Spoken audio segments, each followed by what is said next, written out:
শুরুতেই দেখে নেব হেডলাইন্স। চৌঠামে বিজেপির বিসর্জন, বাংলায় জিতে গিয়েছে তৃণমূল, হুঙ্কার মমতার। হুইল চেয়ারে বসে ভোট, অভিমান ভুলে মমতাকেই মসনদে চান নন্দীগ্রামের শহীদের মা। সুন্দরবনের নদী ভাঙন বনাম ডায়মন্ড হারবার মডেল, তৃণমূলের শক্ত ঘাঁটি, দক্ষিণ 24 পরগনায় ফুটবে পদ্ম। নন্দীগ্রামে তৃণমূলই জিতছে, ভবিষ্যৎবাণী আত্মবিশ্বাসী অভিষেকের। ভয়ের ভাঙড়ে অগ্নি পরীক্ষা শওকতের, গড় রক্ষা করতে পারবেন নওশাদ, কি বলছে ভোট অঙ্ক। ববির মা ব্রাহ্মণ, বাবা মুসলমান, ভারত এমনই, ও আমার মাকেও রক্ত দিয়েছিল, ববি আমার পরিবারের সদস্য, বললেন মুখ্যমন্ত্রী মমতা।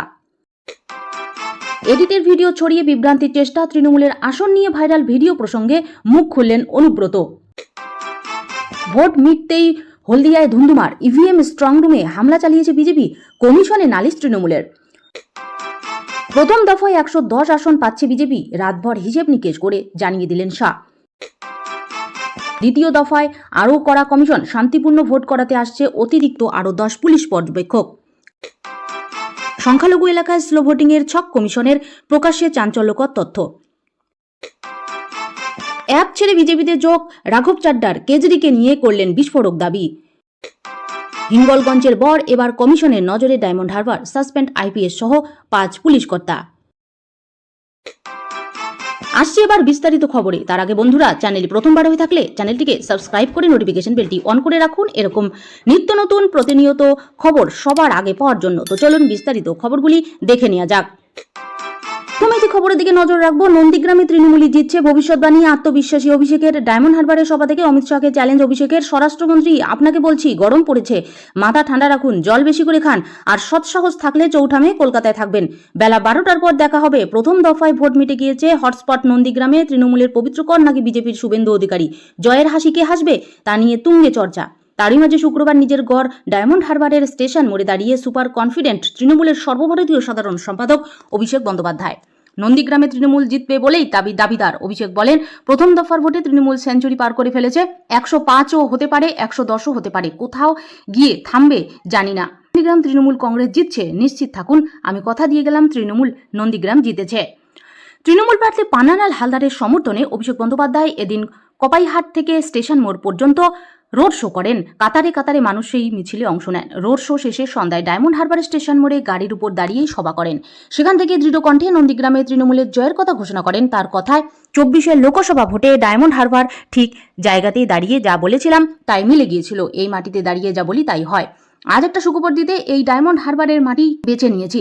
গতকাল যে ভোট হয়েছে সেই প্রথম দফার ভোটে তৃণমূল সেঞ্চুরি পার করে ফেলেছে, 105ও হতে পারে, 110ও হতে পারে, কোথায় গিয়ে থামবে জানি না। আর একটা সুখবর দিচ্ছি, নন্দীগ্রাম তৃণমূল কংগ্রেস জিতছে, নিশ্চিত থাকুন, আমি কথা দিয়ে গেলাম, তৃণমূল নন্দীগ্রাম জিতছে। আর তারপরই অভিষেক সরাসরি অমিত শাহকে চ্যালেঞ্জ ছুড়ে দেন। বলেন, স্বরাষ্ট্রমন্ত্রী অমিত শাহ আজ সাংবাদিক বৈঠকে বলেছেন, আমি নাকি তাকে গালাগালি দিয়েছি। 15 বছরের রাজনৈতিক জীবনে একটা অপশব্দ কখনো কারোর বিরুদ্ধে বলিনি। আমাদের জন্ম বেড়ে ওঠা যে মাটিতে, সেখানেই গুজরাটের, মধ্যপ্রদেশের গুন্ডারা এসে আমাদের ধমকাচ্ছে, চমকাচ্ছে। স্বরাষ্ট্রমন্ত্রীকে বলছি, আপনি বাংলায় এসে তৃণমূলকে হুমকি দিচ্ছেন। স্বরাষ্ট্রমন্ত্রী, আপনাকে বলছি, গরম পড়েছে, মাথা ঠান্ডা রাখুন, জল বেশি করে খান, আর সৎসাহস থাকলে চৌঠামে কলকাতায় থাকবেন। বেলা 12টার পর দেখা হবে বলে রাখা ভালো। নন্দীগ্রামে এবার ভূমিপুত্র পবিত্র কর বনাম ভূমিপুত্র শুভেন্দু অধিকারীর লড়াই। নন্দীগ্রামে শুভেন্দু অধিকারী যতটা রাজনৈতিক জমি পবিত্র করের তার তুলনায় খুব একটা কম নয়।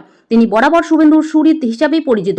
21-এর ভোটে শুভেন্দু অধিকারীর অনুগামী হিসেবে বিজেপিতে যোগ দিয়েছিলেন পবিত্রবাবু, কিন্তু বছর খানেক পর মোহভঙ্গ হয়, রাজনীতি থেকে নিষ্ক্রিয় হয়ে যান তিনি। দুজনের রাজনৈতিক পথ আলাদা হয়ে যায়। তৃণমূলের প্রার্থী তালিকা প্রকাশের মাত্র কয়েক ঘন্টা আগে, গত 17ই মার্চ, তৃণমূলের সর্বভারতীয় সাধারণ সম্পাদক অভিষেক বন্দ্যোপাধ্যায়ের হাত ধরে দলে যোগদান করেছিলেন তিনি।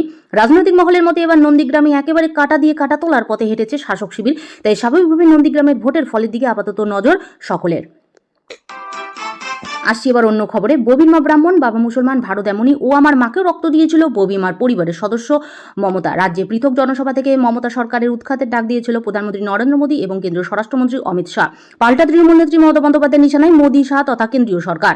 কৈলাস ময়দানে দাঁড়িয়ে জানান ওই এলাকা ওই মন্দিরে তিনি ঘুরে বেরিয়েছেন।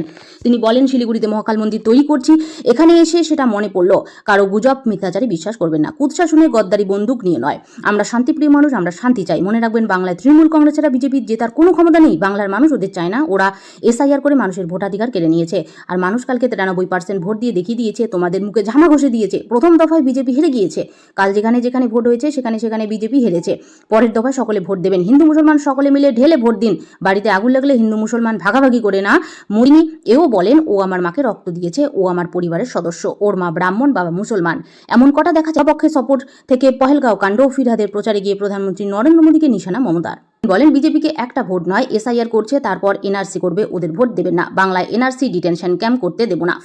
এদিন মমতা আরো বলেন, ববিকে ভোট দেবেন নাকি দেবেন না? আপনারা যদি ববিকে না ভোট দেন তাহলে ববি আমার জায়গায় কাজ করবে কেন? গোপালনগর মোড় থেকে পরমহংসদেব রোড পর্যন্ত পদযাত্রা করেন মমতা বন্দ্যোপাধ্যায়। তার আগে হাওড়া মধ্য বিধানসভার তৃণমূল প্রার্থীর সমর্থনে হাওড়া ময়দান মেট্রোর চ্যানেলে জনসভা করেছেন তৃণমূল নেত্রী।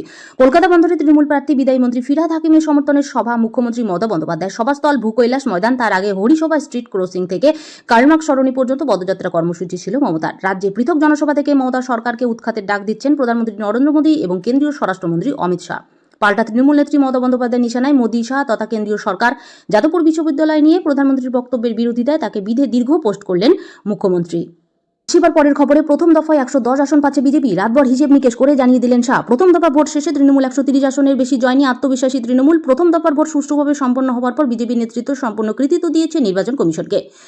বৃহস্পতিবার ভোট শেষের পর 152 আসনে দলের দায়িত্বপ্রাপ্ত কার্যকর্তাদের সঙ্গে বৈঠক করেছেন কেন্দ্রীয় স্বরাষ্ট্রমন্ত্রী অমিত শাহ। শুক্রবার সকালে কলকাতার পাঁচতারা হোটেল থেকে সাংবাদিক সম্মেলন করে তিনি জানিয়ে দিলেন, প্রথম দফায় কতগুলো আসন বিজেপির ঝুলিতে আসছে। শাহর কথায় 152 আসনের মধ্যে আমরা 110-এর বেশি আসনে জিতব। উল্লেখ্য, বৃহস্পতিবার প্রথম দফা ভোট শেষে তৃণমূলের তরফে দলের অন্যতম সাধারণ সম্পাদক এবং প্রার্থী কুণাল ঘোষ আত্মবিশ্বাসের সুরে বলেছিলেন, তৃণমূল 130-এর বেশি আসন পাবে। এবার বিজেপিও তাদের অভ্যন্তরীণ সমীক্ষার পর জানিয়ে দিল জয়ের সম্ভাবনার কথা। কিন্তু প্রশ্ন হলো, কিসের ভিত্তিতে 110 আসন জেতা নিয়ে আত্মবিশ্বাসী হলেন? সাংবাদিকদের এই প্রশ্নের জবাবে তিনি জানালেন, প্রতিষ্ঠান বিরোধী হাওয়া এখানে প্রবল। অনেকদিন পর বাড়ির মহিলারা নির্বিঘ্নে ভোট দিয়েছে। তারা সকলে দুর্নীতি থেকে মুক্ত হতে চান। ভোটদানের হার এত বেশি, এসব পর্যালোচনা করেই আমরা সংখ্যাটা বুঝতে পেরেছি। এদিন সকালে সাংবাদিক বৈঠকের শুরুতেই অমিত শাহ এত সুষ্ঠুভাবে নির্বাচনে অংশগ্রহণের জন্য জনতাকে ধন্যবাদ জানান। পাশাপাশি পুলিশ প্রশাসন এবং কেন্দ্রীয় বাহিনীর ভূমিকার প্রশ্ন করেন। বিশেষ করে কৃতজ্ঞতা প্রকাশ করেছেন অমিত শাহ। তার বক্তব্যে উঠে আসে 90% বেশি ভোটদানের হারের কথা। সূত্র ধরে শাহের আত্মবিশ্বাসী মন্তব্য, এই ভোটদানের হার থেকেই স্পষ্ট তৃণমূল যাচ্ছে, বিজেপি আসছে। কিন্তু প্রশ্ন হলো, কিসের ভিত্তিতে 110 আসন জেতা নিয়ে আত্মবিশ্বাসী হলেন? সাংবাদিকদের এই প্রশ্নের জবাবে তিনি জানালেন, প্রতিষ্ঠান বিরোধী হাওয়া এখানে প্রবল।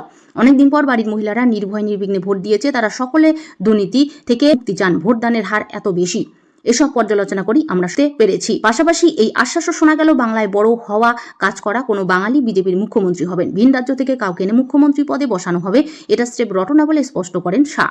আগামী 29 তারিখ রাজ্যের বাকি 142 আসনে দ্বিতীয় এবং শেষ দফার ভোট। এর মধ্যে প্রথম দফায় শান্তিপূর্ণ ভোট চিত্র দেখে অনুপ্রাণিত হবেন ভোটাররা। দ্বিতীয় দফাতেও স্বতঃস্ফূর্তভাবে ভোটের লাইনে দাঁড়াবেন। এ প্রসঙ্গে নিজের ব্যক্তিগত অভিজ্ঞতা ভাগ করে তিনি বলেন, গতকাল রাতে মধ্যমগ্রামে রোড শো করেছিলাম। দেখলাম নড়বড়ে পায়ে এক ভদ্রমহিলা এগিয়ে এসে আশীর্বাদ করলেন। এটা আমি কখনো ভুলবো না। তাতেই বোঝা গেল বাংলার জনতা কি চায়। জনতা দুর্নীতি গুন্ডামি থেকে মুক্তি চায়, বিজেপিকে সরকারে আনতে চায়। বাংলার বিজেপি সরকার গঠন করলে কি কি কাজ করবেন তার প্রাথমিক খসড়াও জানিয়ে দিলেন অমিত শাহ।